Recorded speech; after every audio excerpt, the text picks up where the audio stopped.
Saludo y shalom sobre sus vidas, paz y salud que sobreabundes en la vida de cada uno de ustedes. ¿Cómo están? Espero que todos están bien. Soy su servidor, hermano Franz L.Doisin, Roé, pastor de la Iglesia Unión Evangélica.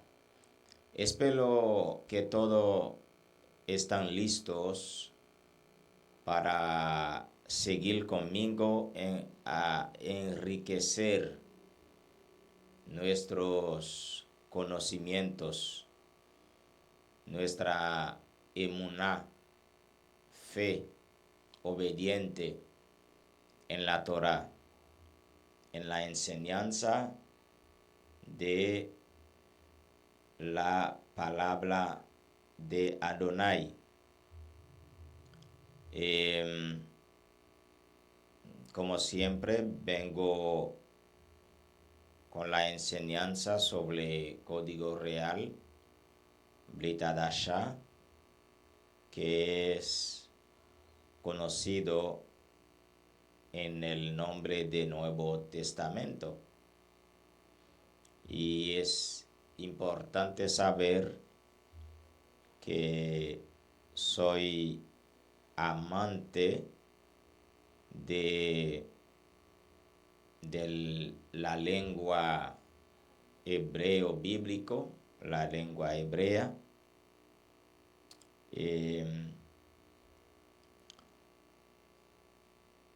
Me gusta estudiar la Tanaj, me gusta estudiar la Torá, me gusta estudiar la Biblia, y yo aprendí que la Biblia fue escrita originalmente en hebreo. Es por eso, para poder comprender, para poder dar una interpretación hermenéuticamente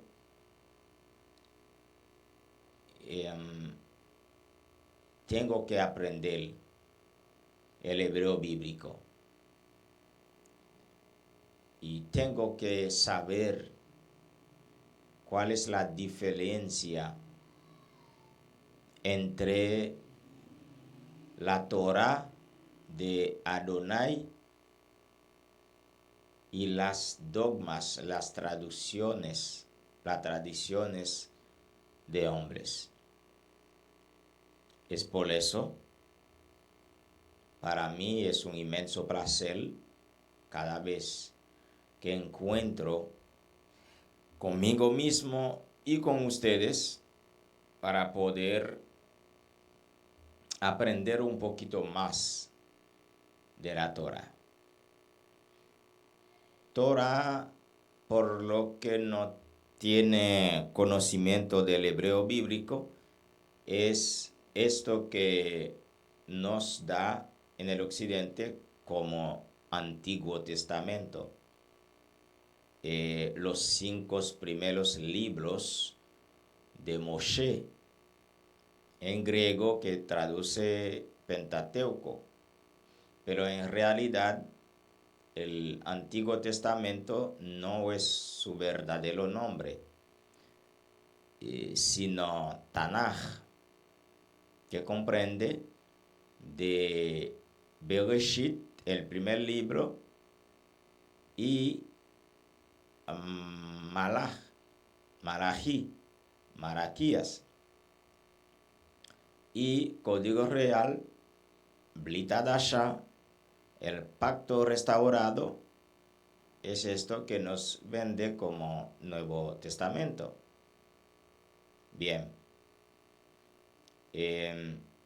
hoy vamos a ver el problema sinóptico. El problema sinóptico. Saludo a cada uno de ustedes donde quiera que nos sigan. Para mí es un inmenso placer. Baruch Hashem Adonai. Bendito Él es el nombre de Adonai. Bendito sea el nombre de Adonai. Muchas gracias. Les agradezco y shalom sobre sus vidas por tomar ese tiempo para poder estudiar conmigo en este momento. Y gracias por sus apoyos en cualquier forma. Es un inmenso placer. ¿Qué tal si oramos para pedir la presencia de Adonai? Baruch atah Adonai Eloheinu melech haolam, oh Abacadosh, toda Rabá, muchas gracias, le agradezco por este momento. Gracias de verdad, Majestad, por tu presencia. Les pido, oh Adonai, tu presencia, pero con tu presencia, porque con tu presencia no podemos equivocar. Con tu presencia no podemos errarnos. Sin ella sí, pero con ella no. Oh Abacadosh, que tu Hashem sea respetado, que venga tu Marhut, tu reino, aquí en la tierra como en Hashamayim. El pan nuestro, dános hoy. Perdona nuestras ofensas, nuestras deudas, como también perdonamos a los que nos ofendan. Oh Adonai, no nos deja caer en tentación, mas líbranos del mal, porque es suyo toda la gloria, la honra, por los siglos de los siglos. Amén. Bendice a cada oyente, a cada participante, cada seguidores, a cada persona que está disponible en este momento para aprender con nosotros. Bienvenido, Baruch Hava Adonai. Llénanos con tu Ruach Kodesh, el Espíritu de la verdad, y así que podamos aprender un poco de la Torah. Beshem Gadol Yahshua Mashiach, en el nombre, grande nombre que está sobre todo nombre, Yeshua HaMashiach. Amén. Ok. El problema sinóptico. No es apropiado ignorar el tradicionalmente llamado problema sinóptico como una referencia al hecho de que en los tres primeros Masoet es lo que nos dan como evangelio. Esto es, pues, citando Mer, que es Marco, Gilel, Luca y Matitiao, Mateo. Vistos en un mismo cuadro de tres columnas, pueden ser el mismo y similar hecho histórico. Muchas veces coinciden, casi palabra por palabra, pero a menudo contiene irregularidades, contradicciones e incluso disputas internas. Cuando ocurren coincidencias de palabras, se afirma que hay un posible caso de interdependencia. Cuando dos coinciden o los tres, se dice que hay un caso de dependencia interna. Para los especialistas, esto es el problema sinóptico. Lo que nos interesa en esta sección es preguntarnos si es cierto ¿Qué hay? Total dependencia del uno del otro o independencia. ¿Qué hacer cuando hay irregularidades? Si decimos que cuando las palabras y hechos coinciden, es una demostración de la inspiración de los escritos. ¿Qué decir cuando no coinciden? ¿Cómo explicar que Joanán es lo que nos da como Juan? Es completamente diferente al resto de los tres primeros. ¿Y cuál es la relación del último con los cuatro previos? Si asumimos que las palabras de Yeshua en Mahot Elohim, que es revelaciones, deben tener el mismo valor que sus palabras como están registradas en los primeros. Veamos un ejemplo simple. En Mer 3, 31 al 35, que es Marcos 3, 31 al 35. Gilel 18, versículo 19 al 21. Gilel en la Biblia de traducciones, Biblia cristiana, tiene como Lucas. Y Matitiahu 12, versículo 46 a 50. En las traducciones tenemos Matitiahu, que es Mateo. Se nos documenta la visita que hicieron a Yeshua. Yeshua es lo que nos vende como Jesús, griego Jesús. En Marot Elohim, que es revelaciones, deben tener el mismo valor que sus palabras como están registradas en los primeros. ¿En los primeros? Una pregunta. Veamos un ejemplo simple. Pues el ejemplo simple, pues hemos citado en Marco 3, 31 a 35, Gilel, Lucas 18, versículo 19 al 21, y Matitiahu, que es Mateo 12, versículo 46 al 50. Se nos documenta la visita que hicieron a Yeshua, sus hermanos y su madre, mientras el rabí estaba entregado por entero a la enseñanza de la Torá a los hijos de Israel. Vea Mishnah, Avodah Zarah, donde en ocasiones los rabinos usaban letras o palabras específicas para que sirvieran de señales para la memoria, a fin de hacer más fácil recordar la enseñanza.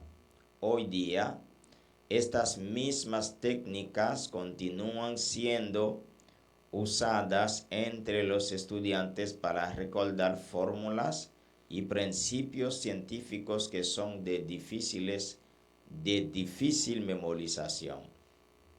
Según Marcos, cuando el maestro lo supo, reaccionó así: ¿quién es mi madre? ¿Y quiénes son mis hermanos? Anim Benem.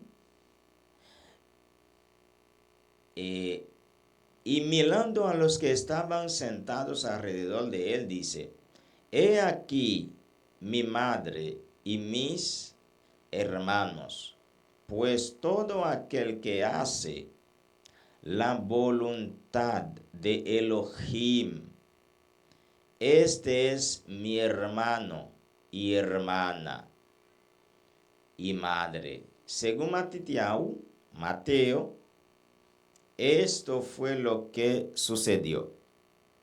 Cuando todavía él se encontraba hablando a los que estaban allí, he aquí que su madre y sus hermanos estaban fuera y procuraban llegar hasta él para hablarle. Y alguien le dijo: tu madre y tus hermanos están fuera buscándote. para decirte algo.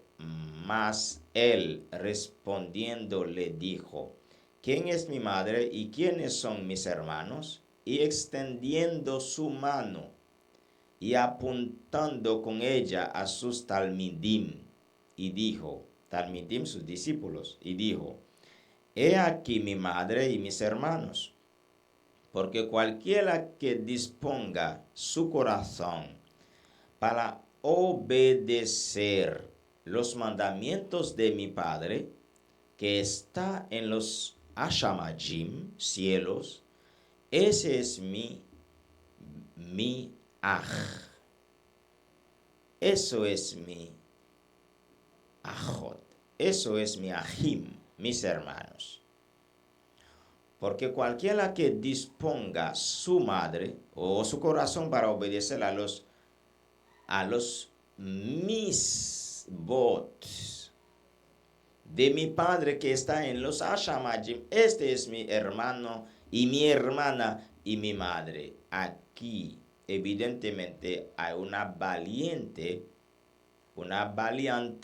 pero el principio es el mismo. Por su lado, Hillel, que es Lucas, nos informa que directamente veamos, y se presentó su madre en el lugar donde estaba y sus hermanos, pero no podían acercársele, mas Yeshua respondiendo dijo, mi madre y mis hermanos son los que oyen y viven practicando lo que dice la Torah de Hashem. Como vemos, mientras Mei, que es Marco, y Matitiau, que es Mateo, afirman que él hizo una pregunta. Hillel, que es Lucas, no habla de la pregunta, sino da directamente la respuesta. Por supuesto, esto es un ejemplo simple. Los hay más complejos aún. ¿Cómo explicamos esta irregularidad cuando afirmamos que todas estas palabras son las del Elohim viviente? ¿Cómo disparidades de palabras, en este caso por la ausencia de palabras en diferentes narrativas, podrían ser consideradas todavía inspiradas y, por lo tanto, sin contradicciones internas? Dice o dicho de otra manera, ¿cómo podrían documentos que reclaman ser inspirados divinamente contener tales irregularidades? Para algunos lectores del Código Real, mal traducido, de Nuevo Testamento, tales discrepancias y tensiones internas, en el mejor de los casos, podría ser un hecho confuso. En el peor, negación de la autoridad de dichos documentos. La pregunta que debemos hacernos es algo como esto: ¿cuán perfectamente intacta fue la transmisión de los dichos y enseñanzas de Yeshua al punto que podamos creer plenamente que lo que tenemos hoy día es absolutamente confiable ante la realidad del problema sinóptico? Si Yeshua mismo, como ya hemos explicado previamente, es la fuente original e infalible de la tradición, ¿nos dan versiones diferentes de esos dichos y enseñanzas? Por supuesto, esto no solamente pareciera irracional, para muchos, sino blasfemo para algunos, por tratarse nada menos de las palabras del Eterno en los labios de su Mashiach, Mesías. ¿Cómo explicar estas irregularidades? ¿Cómo podemos decir ante dichos distintos y en ocasiones contradictorios que esas palabras son las del Elohim viviente dadas por medio de su Mashiach? Cuando estos judíos, discípulos de Yeshua, Talmidim, escribieron sus memorias, ¿fueron inspirados divinamente? Si la respuesta es positiva, ¿cómo entonces hay disputas, irregularidades y tensiones entre ellos? Si la respuesta fuese negativa, ¿qué valor espiritual y legal tiene para nosotros hoy en día? Seguimos con la lectura del Código Real del Nuevo Testamento. Hacemos estas preguntas para indicar al lector que estamos conscientes, muy conscientes de esos hechos, aunque para el creyente no hay preguntas ni para los incrédulos respuestas. Intentaremos, no obstante, responder las inquietudes de algunos. Lo primero es recordar que los documentos originales de aquella generación se hacían a mano.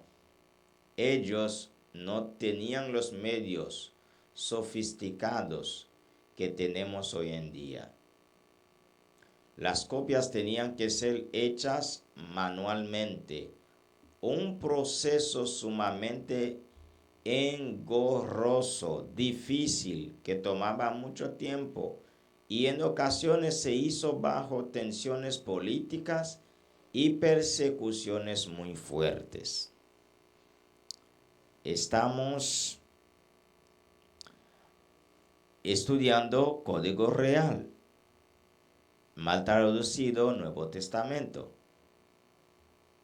Y gracias por estar ahí todavía y escuchando y aprendiendo. Espero que puedan ser útil para su alma, su emuná, su fe obediente. Seguimos. Las copias tenían que ser hechas manuales. Un proceso sumamente engorroso, difícil, que tomaba mucho tiempo. En ocasiones se hizo bajo tensiones políticas y persecuciones muy fuertes. Mientras más corto es un documento antiguo dentro de la comunidad judía, refleja muchas circunstancias. Primero, su estilo. Segundo, el estado del escritor. El Talmud de Jerusalén, por ejemplo, es mucho más corto que el Talmud de Babel. Conocemos como Babilonia. ¿Por qué? Porque las circunstancias históricas y políticas fueron diferentes, pero esto creó tipos de variaciones textuales entendibles por todos. El original fue sin error o sin errores, pero sus copias sufrieron variantes textuales aquí y allá. Como no tenemos el documento original, ni del Código Real, ni de los escritos de Moshe, que es Moisés, ni de los profetas, solamente copias hechas a mano hasta el tiempo de la invención de la imprenta, tenemos que abrirnos a la realidad de la fragilidad humana en estas cosas Esto es una palabra aquí y otra allá que fue copiada inapropiadamente con faltante o sobrante de una letra. La confusión de una letra por otra, especialmente en las traducciones del hebreo al griego y del griego a otras lenguas.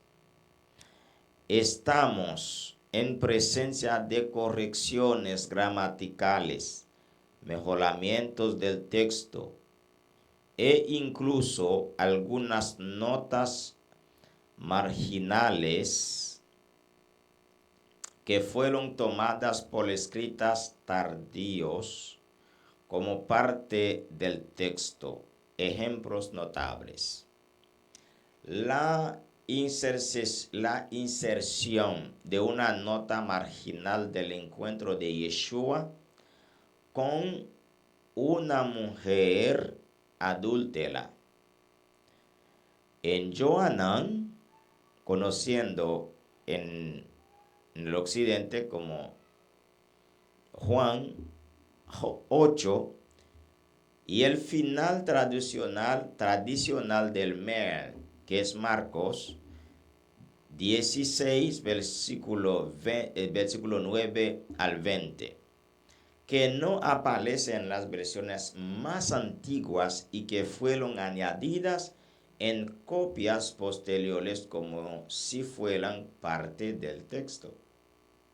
Además de otras interpolaciones en forma que adiciones u omisiones tardías por consideraciones teológicas, como por ejemplo Johanán Aleph, que es Primera de Juan 5:7, donde la frase que habla del principio de jurisprudencia hebraico, según el cual los jueces deciden en las cortes de justicia teniendo presentes 2 o 3 testigos, fue interpretada como el Padre, el Verbo y el Espíritu Santo, Ruach Kodesh, y estos tres son uno. La tendenciosidad teológica de tal interpolación es evidente para un manuscrito tardío que contaba con el respaldo del Concilio de Nicea. Cuando ponemos todo esto junto, comenzamos a entender por qué no tenemos siquiera 2 manuscritos de los originales hebraicos o griegos que sean exactamente iguales. Por lo tanto, a la hora de intentar establecer la mejor versión posible, hay que explorar entre montañas de siglos de acumulación de manuscritos con variantes textuales para determinar, teniendo en cuenta el trasfondo hebraico de dichos documentos, la mejor versión posible. Como es un hecho que cada vez que hubo una copia de un manuscrito previo, nuevas variantes fueron añadidas. Entonces, mientras más retrocedemos en el tiempo, más valor tienen los manuscritos consultados.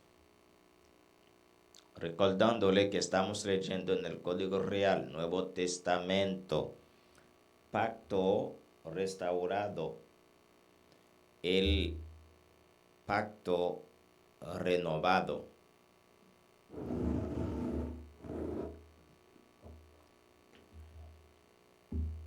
Seguimos. en sentido general, todos los manuscritos que tenemos pueden ser clasificados primeramente por el tipo de diseño del material usado. Si en forma de rollo o en forma de códice. Por supuesto, la forma de rollo, es decir, pergamino o papiro, era mucho menos costosa que la forma de códice, es decir, hojas pegadas, los precursores de nuestros libros hoy día. Pero esto tenía sus desventajas. Primeramente, era difícil obtener la piel apropiada del animal, visto como lo ideal, o el papiro mismo apropiado para su escritura original. Segundo, era muy difícil esconderlo de los muchos enemigos. Tercero, era voluminoso y pesado. Un cuarto factor a considerar: en caso de usarse el papiro, su naturaleza lo hacía frágil, y a menudo es la causa por la cual están incompletos, pues se rompían por el uso o el traslado de un lugar a otro. Finalmente, cuando por razones políticas los judíos tuvieron que irse al exilio mundial y vivir en la clandestinidad, la mayoría de estos documentos fueron llevados con ellos y aún permanecen ocultos a nuestros ojos. Por supuesto, nos esperan gratas sorpresas. Por otro lado, muchos de ellos se mantuvieron circulando entre las comunidades cristianas, las cuales también por razones políticas comenzaron a tener cada vez más y más la simpatía del imperio, hasta que finalmente el imperio mismo se cristianizó. Con tal poder recién adquirido, las autoridades de la iglesia sintieron la necesidad de regular el material que tenían en sus manos y conformarlo según sus perspectivas teológicas y políticas del momento. Esto abrió el camino para la introducción de irregularidades, abusos y corrupciones de los manuscritos existentes. Es importante saber esto, la historia del cristianismo, la historia de tradiciones, la historia de esas Biblias de traducciones que tenemos a mano, tantas versiones, ni contar. Es factible distinguir esas irregularidades cuando son conformidades con manuscritos más antiguos y cuando se tienen en cuenta su trasfondo hebraico, pues hoy en día, con todas las herramientas e información que tenemos disponibles, es técnicamente posible detectar donde hubo una desviación por adición o sustracción del texto y su sentido primario y original, que fue semita, no helenista. ¿Cómo determinar entonces la mejor versión posible? Imaginemos por un momento que varios expertos son llamados para restaurar un cuadro famoso, pero ninguno de ellos aún ahí ha oído del tema. Nunca ha visto el cuadro original. Nadie dudaría de lo complicado que sería para un experto trabajando solo o un grupo determinar cómo fue el cuadro cuando salió por vez o por la primera vez de manos del pintor. Para complicar más las cosas, se advierte que algunas fracciones de la pintura han sido perdidas y que otras, independientemente de los arreglos e intentos de reconstrucción hechos, se encuentran en un estado muy deteriorado. ¿Qué hacer? En ocasiones, los expertos tendrán que imaginar cómo debió ser esta o aquella pequeña pieza faltante para que vayan completando su perspectiva del cuadro. Mientras van reconstruyéndolo, he aquí que algunas esquinas no quedan exactamente cuadradas, ni ciertos bordes perfectamente determinados. También vamos notando que algunas imágenes del cuadro no son tan claras como otras, pues se encuentran en un estado tal vez borroso o deteriorado por accidentes o condiciones ambientales donde estuvieron guardados. No obstante, ¿cuál es la meta de los expertos? La respuesta es reconstruir el cuadro, teniendo en cuenta las variantes fiables y arreglarlo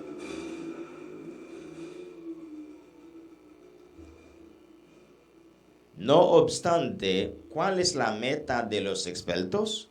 La respuesta es reconstruir el cuadro teniendo en cuenta todas las variantes viables y arreglarlo de tal manera que sea presentado lo más cercano posible a lo que debió ser el original. Al final, luego de revisar muchas veces su trabajo, lo introducen al público como la forma más inteligente, coherente y apropiada de expresar lo que debió ser el original. Aplicando este principio de reconstrucción textual a nuestros Masoret evangelios, podemos afirmar que incluso cuando tengamos letras o palabras que pudieran estar faltando o que se encuentren agregadas, lejos de demostrar que el cuadro reconstruido no es confiable, indica lo contrario, que es lo más confiable posible que tenemos en estos momentos. Todos los que han asistido a una exposición arqueológica pueden confirmar mi teoría.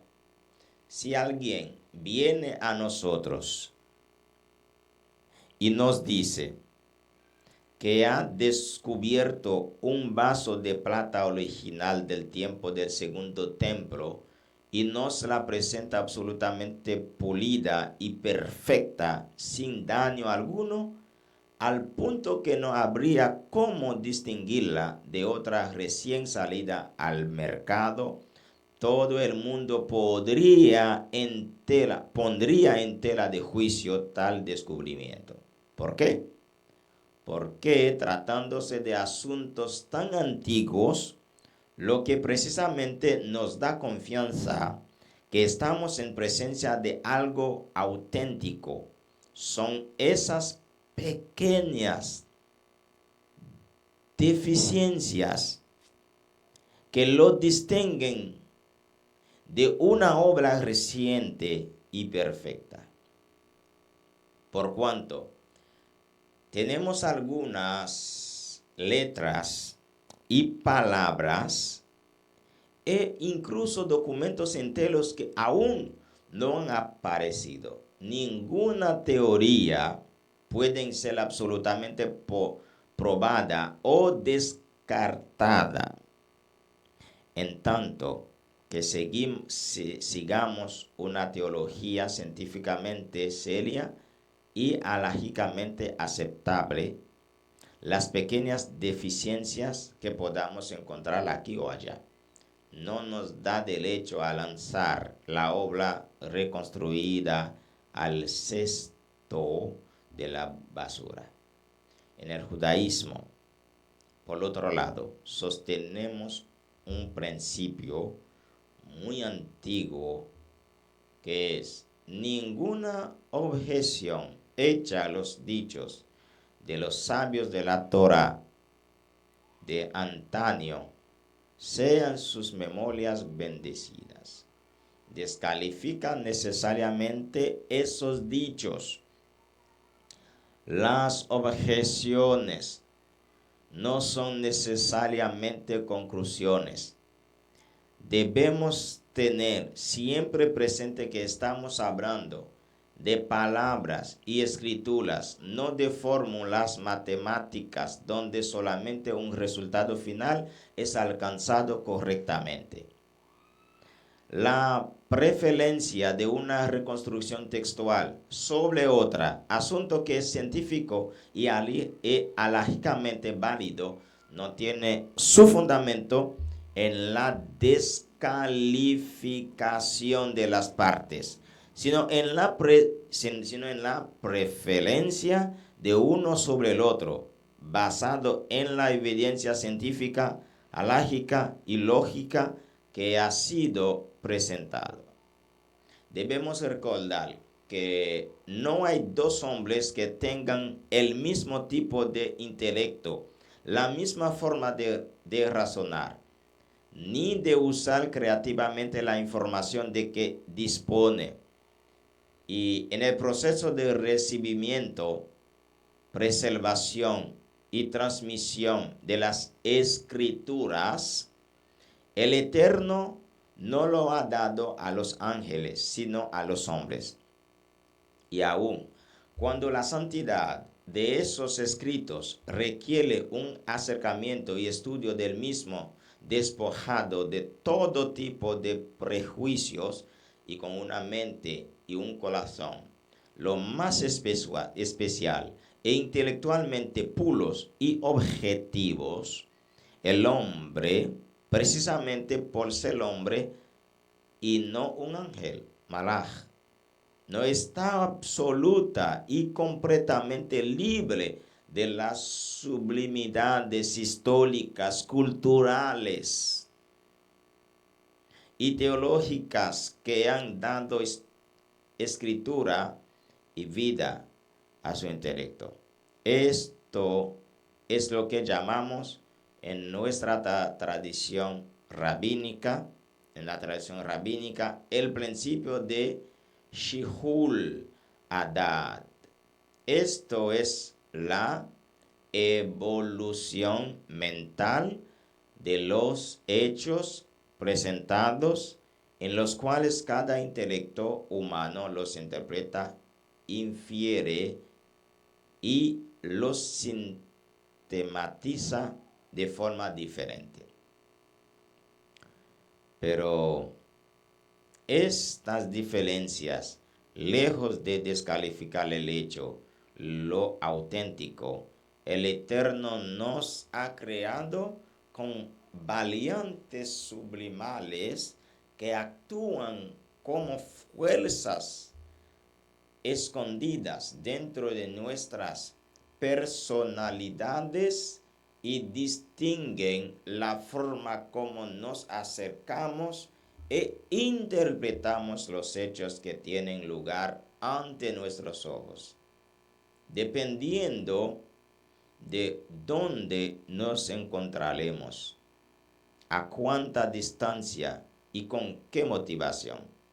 Una persona que está dispuesta a sufrir privaciones y persecuciones e incluso a morir por ser fiel a un hecho que nunca ha ocurrido, difícilmente nos puede sugerir que tal hecho no haya existido, excepto que tengamos prejuicios religiosos o simplemente deficiencias intelectuales. Seguimos con el Código Real, mal traducido, Nuevo Testamento.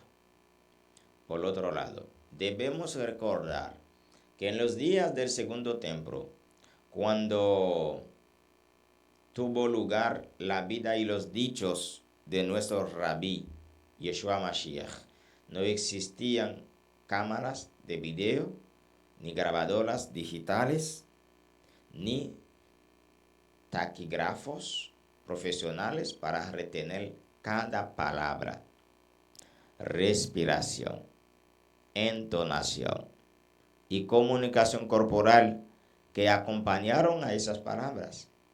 Cada cual la oyó y la percibió según su propia presencia, atención, concentración e intelecto. Baruch Hashem Adonai. Luego las memorias de esos hechos o de los testigos originales fueron expuestas en forma permanente para la posteridad de un pergamino o en un papiro. Es humanamente aceptable que la manera como fueron perpetuadas estas memorias tuvieran el sello de la personalidad. La fuente de información y la sublimidad intelectual de cada escritor original. Por otro lado, muchos de los hechos narrados tuvieron lugar en momentos extraordinariamente sensibles, algunos incluso en círculos muy privados y otros en ocasiones profundamente repletos de aprehensión emocional ante ciertas realidades que están más allá de la experiencia cotidiana del hombre. Fueron hechos que ocurrieron dentro de un tiempo terrestre normal. Algunos tuvieron una duración de segundos como ciertos milagros extraordinarios. Imagínese a un cojo de nacimiento que en 2 o 3 segundos es sanado ante usted y a la vista de todos. Usted no lo puede repetir en cámara lenta para ver cada detalle. Lo percibió desde el lugar donde estaba sentado, con el grado de concentración y estado emocional en que se encontraba y desde el lado religioso donde había tomado partido. La manera como usted cuenta el hecho ocurrido sin duda será diferente a los otros testigos, pero esa diferencia, lejos de descalificarlo, lo atestigua. Recordando que estamos dando lectura en Código Real, que es Nuevo Testamento, o el contrato, el pacto renovado. Por otro lado, la lectura del Código Real no es en el pensamiento griego ni pensamiento de la tradición, sino el pensamiento hebraico, del hebreo. Por otro lado, nuestros Masoot, evangelios, fueron escritos en estilos diversos, cada escritor aplicando las reglas de interpretación que le fueron más apropiadas, basándose en lo que después fue conocido como las 13 reglas de interpretación y los Kabbalot, es decir, la colección oral de información recibida por los Talmidim originales de los propios labios de Yeshua, lo que, como dijimos arriba, formó parte de la fuente original y primaria de donde todos luego bebieron. Seguimos. Es en este sentido que aceptamos el trabajo de los expertos cuando han usado todas las variantes posibilidades e informaciones disponibles y nos dice que esta es la forma más aproximada a cómo seguramente se vio el cuadro original cuando salió de manos del autor primigenio. Es técnicamente posible que avanzando el tiempo y con nuevas informaciones y descubrimientos se haga una revisión de la reconstrucción textual hecha para acercarnos aún más al original. Y esto continuará de generación en generación hasta que venga nuestro justo Mashiach. Y entonces nos declare todas las cosas. El Eterno ha permitido que esto sea así por un principio que nos viene del mismo Sinai. La Torá no está en el cielo, Hashamayim, ni está en el abismo, sino cerca de ti y cerca de mí.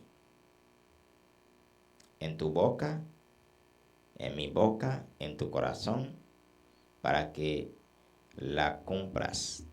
Consecuentemente, el Eterno nos ha dado el honor de ser responsable con lo que hemos recibido de nuestros antepasados y de hacer todo lo que esté a nuestro alcance para preservarlo, transmitirlo y enseñarlo de forma más pura e intelectualmente aceptable a cada generación. Baruch atah Adonai Eloheinu Mele Aolam, Baruch Hashem Adonai. Es un regalo tan importante, hay que cuidarlo. Esta reconstrucción textual que ofrecemos está basada en estas premisas y tiene el único propósito de contribuir en la medida de mis fuerzas a la extensión de los dichos de Rabí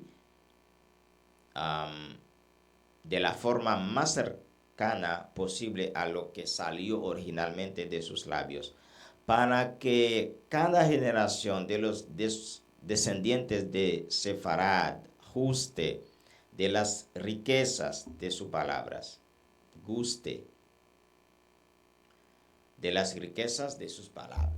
se beneficie de trabajo de sus manos y reciba la porción de la gloria de la redención que por su medio ha sido sellada por el consejo del Altísimo y para su gloria. Estamos casi terminando por el día de hoy. ¿Cómo y por qué pasaron las memorias y tradiciones preservadas y transmitidas oralmente a forma escrita? Una pregunta que vamos a responder según el documento ahí. Una interesante pregunta. ¿Por qué ya hemos visto que estamos prohibidos transmitir por escrito lo que se había originado verbalmente? Esa era la regla de los días del segundo templo. ¿Por qué los rabinos eran tan celosos de la tradición oral y no querían escribirla? La respuesta es doble. Primero, para proteger la Torá de sus comentarios o explicaciones. En otras palabras, si se escribían las interpretaciones, alguien podía elevarlas al mismo nivel de inspiración y autoridad que la misma Torá. dictada por el dedo del Eterno. Entonces, para evitar ese tipo de confusión, se prohibía escribir lo que se enseñaba oralmente. Segundo, para mantener la pureza de las memorias y tradiciones del maestro fuera del alcance de los otros, que podrían usarlas mal, tergiversarla o cambiarlas, dañando así la enseñanza. De hecho, la tradición oral fue vista como el misterio, el secreto, sod, que identificaría a un verdadero talmid de uno falso, ya que por ningún medio, excepto que viniera a ser parte del grupo, un extraño tendría acceso a las enseñanzas del maestro, pues no estaban en rollos físicos, sino en rollos vivientes. Importante es. Al momento que estas memorias y tradiciones se escribieran, sería mucho más difícil saber quién era un verdadero discípulo talmid de un espía o de un delator. Si alguien quería recibir ese conocimiento, tenía que exponerse públicamente, mostrarse y venir al maestro para que le enseñara. El celo de los rabinos por mantener lo que oralmente se inició fue transmitido. Tiene que verse a la luz de lo dicho previamente. El maestro tenía sus propios pergaminos con sus notas y apuntes personales que le servía de guía en la exposición de las enseñanzas, especialmente de las del maestro principal. Posiblemente eran estos los pergaminos que Pablo pide a Timoteo que le sean traídos. También, en sesiones importantes, los escribas, normalmente dos, escribían los aspectos más importantes de una sección oficial, ya sea en el caso de un tribunal en sección o de un debate doctrinal. Y esos rollos se guardaban en las oficinas de la escuela o tribunal correspondiente. Hoy día, nuestra generación, acostumbrada a escribir y publicar todo, tal vez no entienda apropiadamente cómo podía tanta información ser retenida en la memoria. Pero la verdad es que así fue. Pablo, por ejemplo, Shaul, afirma que Timoteo desde la niñez ha sabido las sagradas escrituras, la Torah, la Tanaj, es decir, se las habían aprendido de memoria. Cuando Jerónimo llegó a Israel para dedicarse a la tarea de traducir la Biblia al latín, Jerónimo afirmó en sus memorias, parafraseando, citando, no he encontrado un solo niño judío en Belén, Beit Lehem, que no sepa la Biblia, Torah, completamente de memoria. ¿Cómo y por qué se escribieron los dichos de nuestro Rebbe que se había mantenido privadamente entre los judíos y solamente habían sido transmitidos de forma oral? ¿Por qué hacia fines del primer siglo el propio Yeshua ordena a Yohanan, el autor de Revelaciones, a escribir lo que oía? Esto merece consideración. Si tomamos como fundamento lo que ocurrió dentro de la comunidad judía en general, con respecto a la así llamada Torah oral, que luego fue escrita en el documento conocido como Mishnah, del cual hemos hecho varias referencias, tendremos una idea de por qué algo similar ocurrió dentro del movimiento Netzarita. En el caso de la Mishnah, en medio del exilio, cuando el pueblo de Israel dispersó por todo lugar del imperio y existía el peligro que se perdieran las memorias y tradiciones de que estaba compuesta la Torah oral, Yehuda Anasí decide escribirlas para preservarlas para la posteridad y asegurarse que no se infiltrasen enseñanzas defectuosas que dieran al traste con la riqueza de aquellas memorias. Algo parecido surgió entre los Shaliachim, los apóstoles, los emisarios.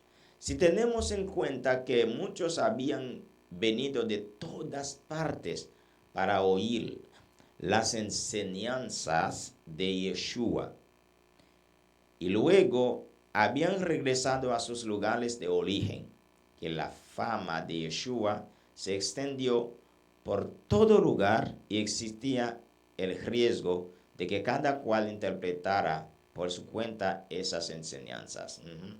Y si tenemos en cuenta la inminencia del exilio que vendría y la responsabilidad de los apóstoles de ir a todas las naciones para buscar y traer de vuelta a las ovejas perdidas de la casa de Israel, entonces es fácil comprender por qué en un momento determinado se tomó la decisión de escribir aquellas memorias. Por otro lado, se descubrió que algunos estaban haciéndolo sin autorización de los apóstoles, como podemos deducir del prólogo de Hillel, Lucas. Finalmente, los apóstoles comenzaban a envejecer y existía el peligro de que olvidaran aquellas memorias o de que murieran llevándoselas con ellos. Cuando ponemos todos estos factores juntos, podemos entender la urgencia de escribir lo que hasta ahora estaban en los rollos vivientes de los Meshihim, los apóstoles. Si el Nuevo Testamento es un documento hebraico en su propia naturaleza, su preservación y transmisión siguieron entonces el estilo del resto de los documentos hebraicos de la época.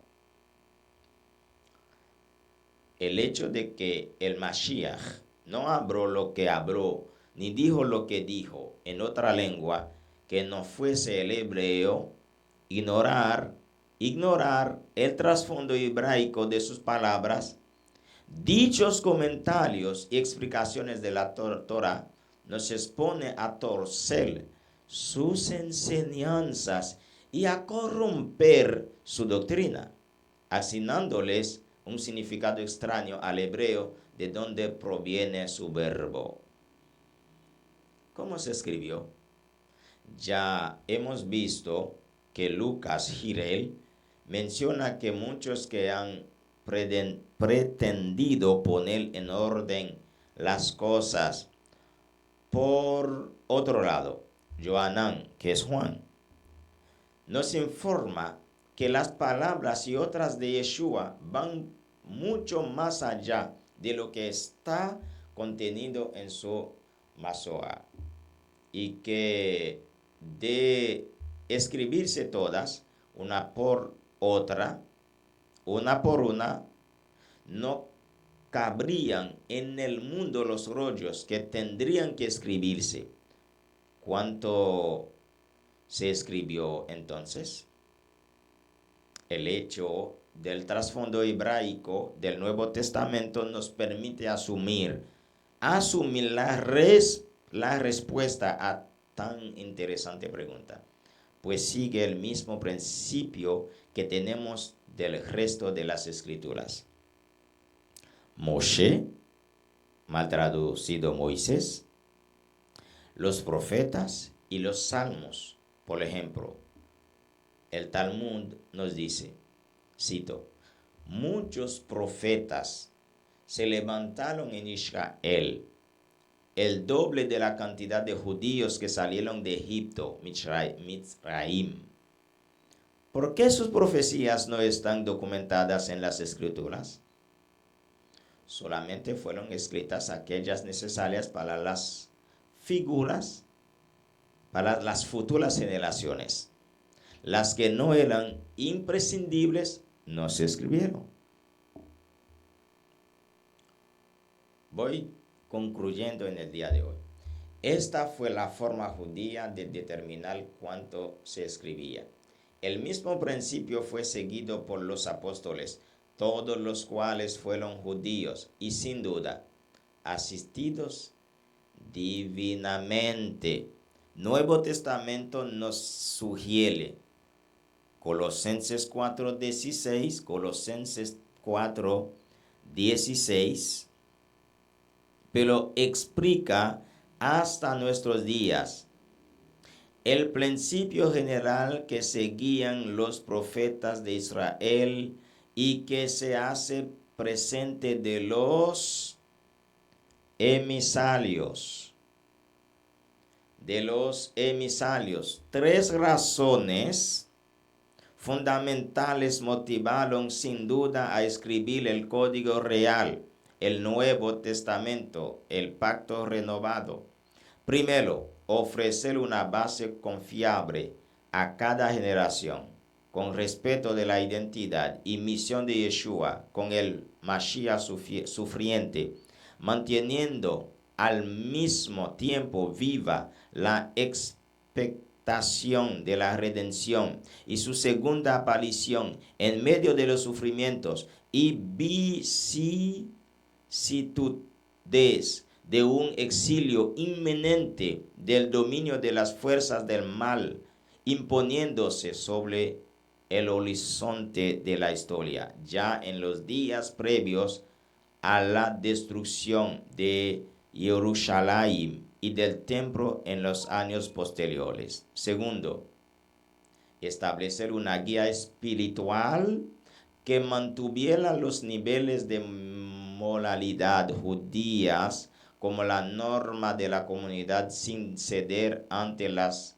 imposiciones corruptas del sistema que opera en el mundo. 11 Hechos 26, 11 Hechos 26, 14.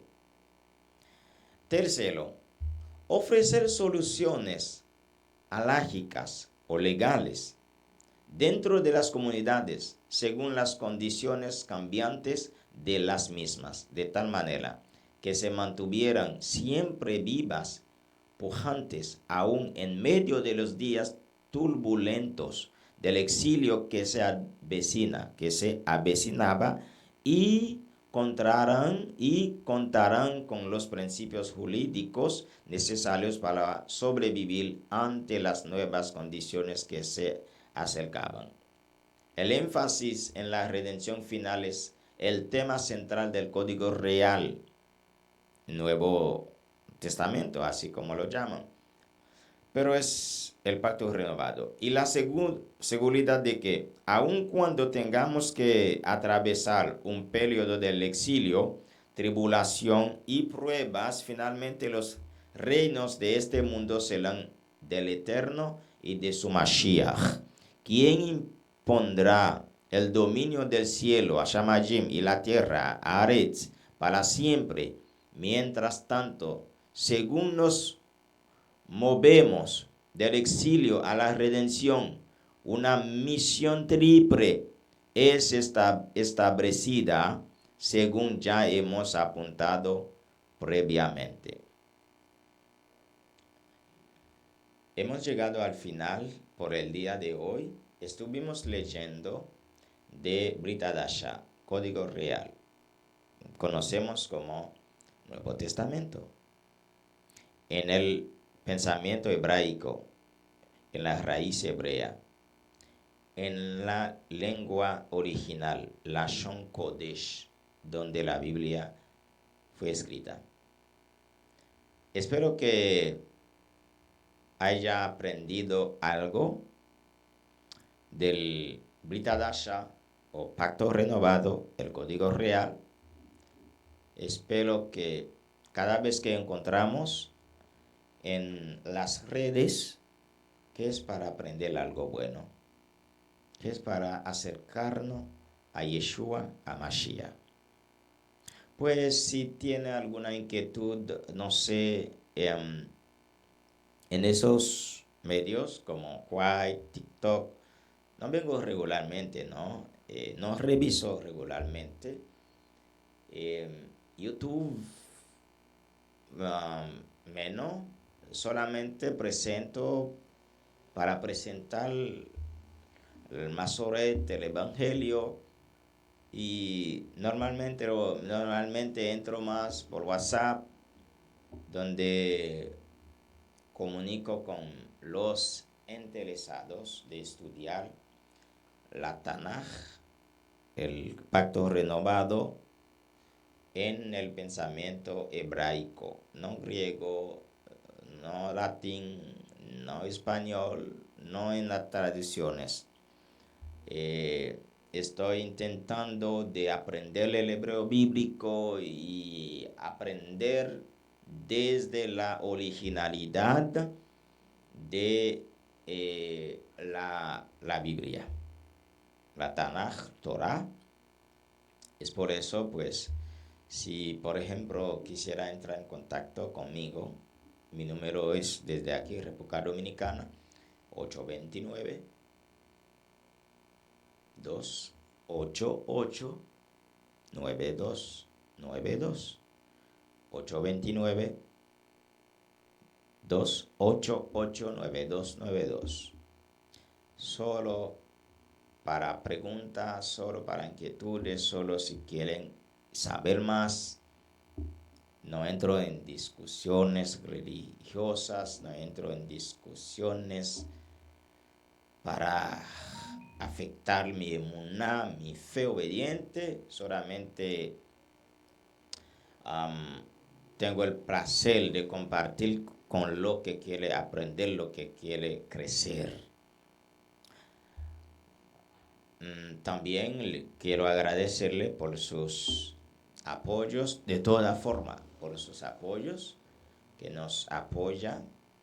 Le agradezco por su like, por sus comentarios.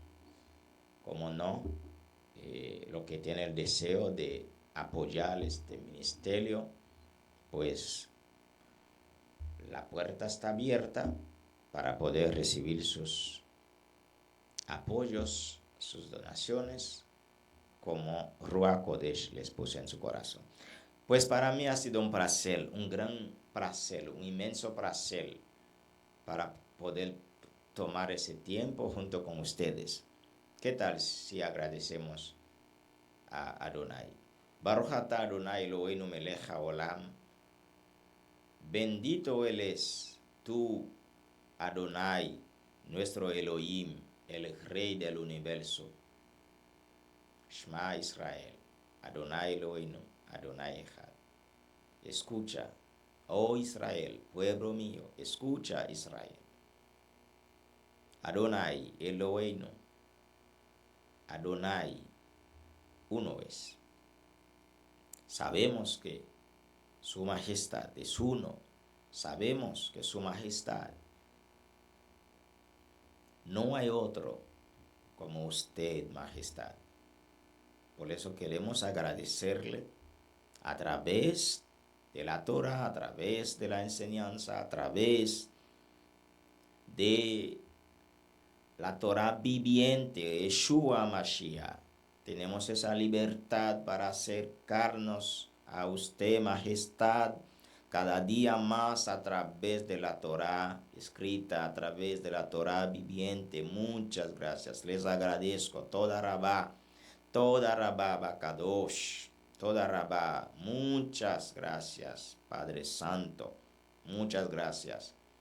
Gracias porque está renovando, nos está librando, nos está echando todo demonio, echando fuera todo demonio, demonio de ignorancia, demonio de dogma, demonio de tradición, demonio de falsas doctrinas. Muchas gracias, están librándonos de esas hipocresías. Muchas gracias. Únenos cada día más para que podamos ser libres de verdad. Si conocemos la Torah nos hará libre. Queremos ser libre.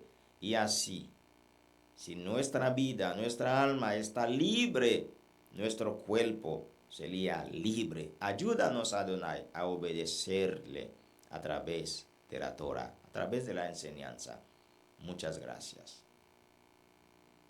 Le pido todo eso en el nombre Beshem Gadol, en el nombre grande de Yeshua HaMashiach. Amén, amén. Muchas gracias, les agradezco por su tiempo. Ha sido un gran placer. El Roe Franz L.Doisin, desde aquí, La Vega, República Dominicana. Laila Laitraota. Hasta pronto.